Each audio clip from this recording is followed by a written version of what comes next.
बिस्मिल्लाहिर्रहमानिर्रहीम। आज हम class 10 chapter number 12 geometrical objects के न्यूमेरिकल सॉल्व करेंगे। न्यूमेरिकल नंबर 4 हमारे पास है। न्यूमेरिकल हमें दिया गया है। न्यूमेरिकल में हमें बता रहे हैं कि an object is placed 10 centimetre from a convex mirror, यानी एक ऑब्जेक्ट रखा गया है कन्वेक्स मिरर से 10 सेंटीमीटर के डिस्टेंस पर। Whose focal length is 15 centimetre, जिसका फोकल लेंथ 15 सेंटीमीटर है। Calculate the position of image from the mirror, यानी उस मिरर से जो डिस्टेंस ऑफ इमेज है वो फाइंड आउट करना है। What is the nature and size of the image, nature और साइज ऑफ इमेज भी फाइंड आउट करना है। इसमें हम लोगों को 3 चीज़ें फाइंड आउट करनी है। यहाँ पर कन्वेक्स मिरर की बात हुई है। सबसे पहले मैं आप लोगों को ये बता दूं कि जो कनकेव मिरर है और कन्वेक्स मिरर है, यहाँ पर दोनों मिरर है। यहाँ पे कनकेव मिरर और यहाँ पर कन्वेक्स मिरर।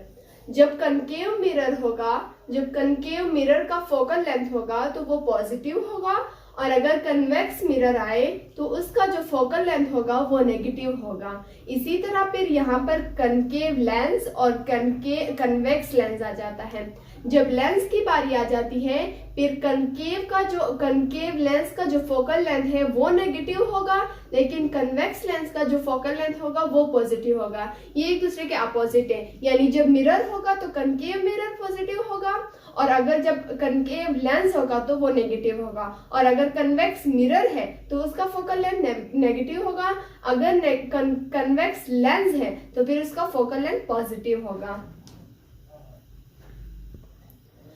जब हम लोग न्यूमेरिकल पढ़ते हैं तो सबसे पहले उसमें हम लोग एक डेटा कलेक्ट करते हैं कि हमें दिया क्या है और हम लोगों ने सॉल्व क्या करना है। ऑब्जेक्ट जिसको हम लोग पी से डिनोट करते हैं वो हमें 10 सेंटीमीटर दिया गया था। फोकल लेंथ जिसको हम लोग स्मॉल एफ से डिनोट करते हैं वो हमें 15 सेंटीमीटर दिया गया था। न्यूमेरिकल में हमारे पास कन्वेक्स मिरर था तो इसलिए हम लोगों ने यहाँ पे माइनस लगा दिया। न्यूमेरिकल में स्टार्ट से यहाँ पे माइनस नहीं था। जब हम लोगों ने न्यूमेरिकल में पढ़ा तो न्यूमेरिकल में हमारे पास कन्वेक्स मिरर दिया था। हम लोगों ने पढ़ा है कि जब कन्वेक्स मिरर आए तो उसका जो फोकल लेंथ है वो नेगेटिव होता है, इसलिए मैंने यहाँ पे -15 सेंटीमीटर लिख लिया। इमेज जिसको हम लोग क्यों से डिनोट करते हैं वो हम लोगों ने फाइंड आउट करना है। नेचर ऑफ इमेज भी फाइंड आउट करना है, साइज ऑफ इमेज भी फाइंड आउट करना है। तो इसके लिए हमारे पास फार्मूला होगा, क्योंकि हम लोग इमेज को फाइंड आउट कर रहे हैं तो हमारे पास फार्मूला होगा 1/f is equals to 1/p plus 1/q, जो इस तरह बनेगा। क्योंकि हम लोग इमेज को फाइंड आउट कर रहे हैं तो इमेज को सबसे पहले हम लोग इज इक्वल्स टू के इस साइड पे लेकर लाएंगे, देन फिर हम लोग फर्दर सॉल्व करेंगे। तो 1/q हमारे पास आ जाएगा इज इक्वल्स टू 1/f। ये 1/f जो है ना इस साइड पे चला जाएगा, ये जो प्लस साइन है वो माइनस में चेंज हो जाएगा, माइनस यहाँ पर आ जाएगा और 1/p आ जाएगा। अब फिर हम इन दोनों की वैल्यूज पुट करेंगे, देन फिर और फर्दर सॉल्व करेंगे। अब 1/q हमारे पास उसी तरह आ जाएगा। यहाँ पे हम लोग 1q इसी तरह लिख लेते हैं। f की वैल्यू हमारे पास -15 थी, यहाँ पे हम लोग -15 लिख लेते हैं। फार्मूले में यहाँ पे हमारे पास माइनस लगा तो यहाँ पे हम भी माइनस लगाएंगे। 1/p की वैल्यू हमारे पास 10 थी।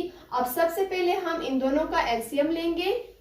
हमारे पास इसका एलसीएम इस तरह आ जाएगा 15 और ये 10। सही, सबसे पहले मैं इसको 5 के टेबल पे करती हूँ कि किस तरह होगा। 5 3s are 15, 5 2s are 10, 3 1s are 3 और 2 इसी तरह आ जाएगा, 2 1s are 2। ये हमारे पास आ गया। 5 3s are 15, 15 2s are, मैं कर देती हूँ, 2 5s are 10 और ये 2 1s are 2, 1 में प्लस किया 30। हमारे पास 30 आंसर आया, यानी हमारा जो एलसीएम है वो हमारे पास 30 है।